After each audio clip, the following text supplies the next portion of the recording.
Hey everyone. So Rob and I are talking about the new Symbiotic Swarm Commander 20 deck list, and we're going to go over all the new Commander cards. We're going to start off with Cathril Aspect Warper. This costs 2, a white, black, and green for a Nightmare Insect. That's 3/3. Okay, now there's a lot of words. When Cathril Aspect Warper enters the battlefield, put a flying counter on any creature you control if a creature card in your graveyard has flying. Repeat this process for First Strike, Double Strike, Death Touch, Hexproof, Indestructible, Lifelink, Menace, Reach, Trample, and Vigilance. Then put a 1/1 counter on Cathril for each counter put on a creature this way. Whew. So this is basically just like similar to Soul Flayer, similar to Rayami, bless you, where you have creatures with a bunch of different keyword abilities, maybe like some of the keyword soup creatures like Akroma or something like that. And then Cathril gets those abilities, can distribute it to itself or other creatures that you have because they're counters. And then it gets a 1/1 counter for every ability that you had in the graveyard. So it could potentially be go wide or Voltron or both if you have enough. Ooh, I like it. Definitely takes a lot to set up, though. That's the thing. But if you set it up right, it's oh so good. Can you imagine putting 3 counters on this? One of them is Double Strike. So you have a flying Double Strike, lifelink, whatever. So it's a 6/6 flying Double Strike, lifelink. It swings for 12 general.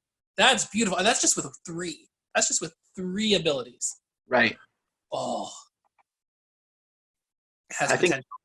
I think personally, I just came off building Rayami, so I'm kind of worn out on the having a bunch of keyword creatures. Mm-hmm. But I think this deck could be definitely really fun for people who aren't tired of that.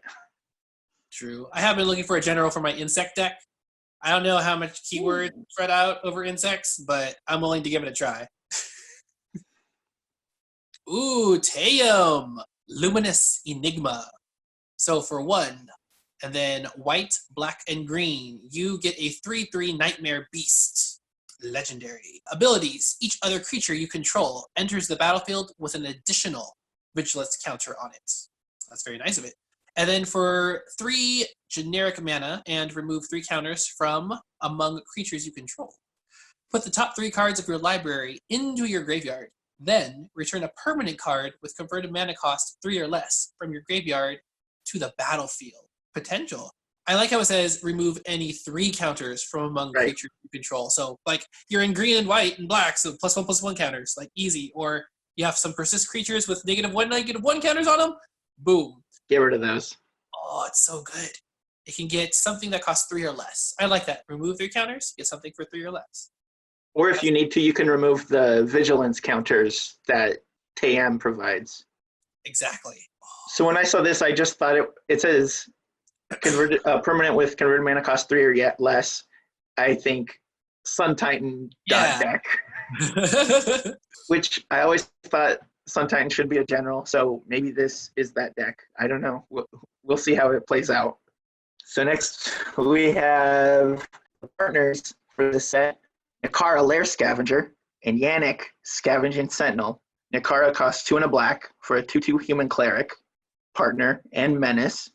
And whenever another creature you control leaves the battlefield, if it had 1 or more counters on it, you draw a card and lose 1 life. And then Yannick, the Scavenging Sentinel, costs 2, a green and a white for a 3/3 Hyena Beast with Vigilance. When Yannick enters the battlefield, exile another creature you control until Yannick leaves the battlefield. When you do, distribute X 1/1 counters among any numbers of target creatures, where X is the exiled creature's power.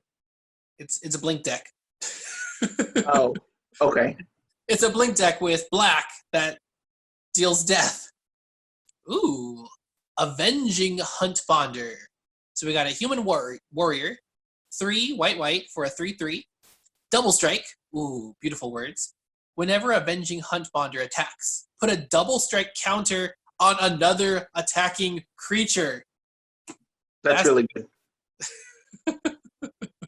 That's awesome. You're going to be swinging with big, beefy creatures anyway. That's what Commander likes to do. Well, Right. my version of Commander likes to do that. That's just fun. And you make them double strike, and it's a double strike counter. So even when Avenging Huntbonder dies, the creature will still have double strike, which is nice. Okay, now we got the Cartographer's Hawk. Caca! That's not a hawk sound, but that's okay.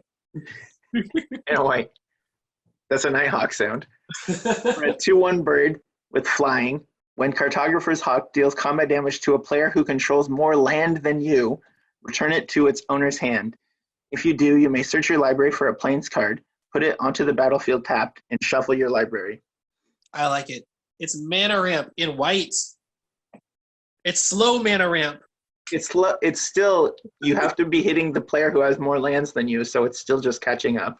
Yeah, so you're hitting the green player. Everyone wants to hit the green player. You can hit the green player, say, sorry, I have to hit you because you just have, it's not nothing my fault personal. you have the first land. I'm sorry, dude. It's what my card's telling me to do this. Oh, it's good. It's cheap.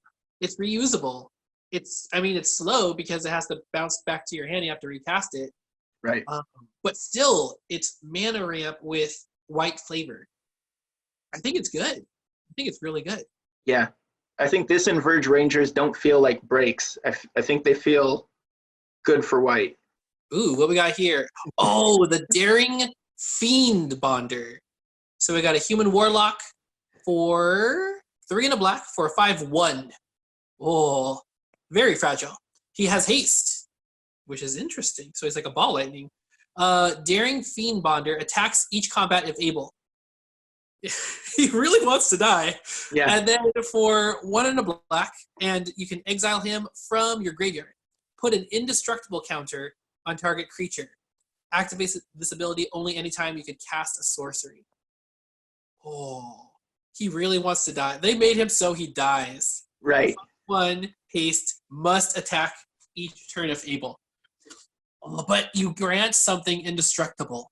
An indestructible counter. This does put your opponent into a tough spot. Do they want to keep taking 5?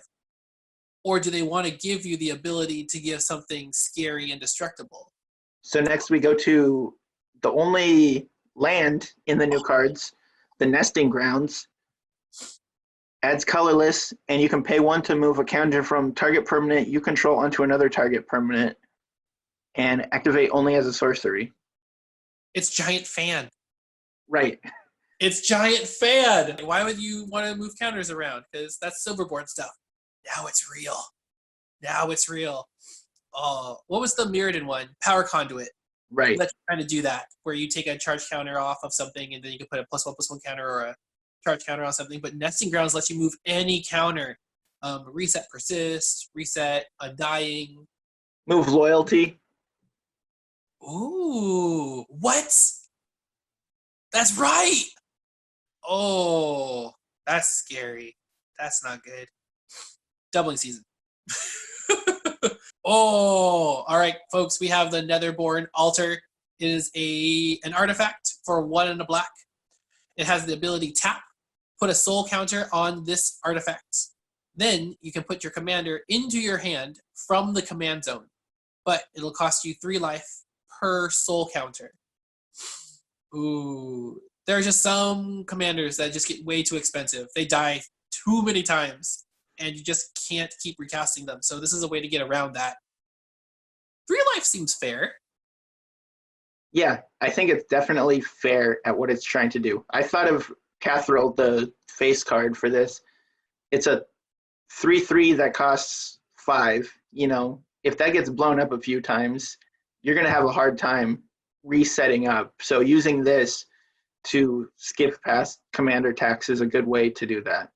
Mm-hmm. And plus, moving these soul counters from this onto something else with your nesting ground is just right. Right. I wonder if there's any cards that could actually make use of soul counters. Soul counters. Your creature gets an extra soul. Remove Use 3 Tayam. counters. Yeah. Tayam can remove 3 soul counters to let you put your general back into your hand. Oh. It's cool. It only costs a black and 1. Good. Okay. Oh, go for it. So now I get to do a commander coupon card. This is Obscuring Haze, a green and 2 instant. If you control a commander, play the spell for free and prevent all damage that would be dealt this turn by creatures your opponents control. So this is kind of similar to the white one in that your creatures are not going to take damage. They're going to be fine. They're going to survive. But I guess that's only if they were going to be damaged by your opponent's creatures. But it's a feel good when you can block and do damage and their stuff dies, but then your stuff is good. Put yourself in a position where you're tapped out, you swing with everything to look like maybe you don't have a chance and you're acting reckless or something like that. And then you pop this and all your creatures are fine. I think this is going to win some combats, which will in turn win some games. Oh, all right, everybody. We got the black impetus. We have parasitic impetus. It's the black aura for 2 and a black. The enchanted creature gets +2/+2 and is goaded, standard. And whenever the enchanted creature attacks, its controller loses 2 life and you gain 2 life. Oh, okay. So for the low cost of just 2 and a black, I stop your worst creature from attacking me. It's going to attack somebody else. When it attacks, you lose life, I gain life, and the other person is going to take a big smack to the face unless they block, in which case they're going to lose a creature.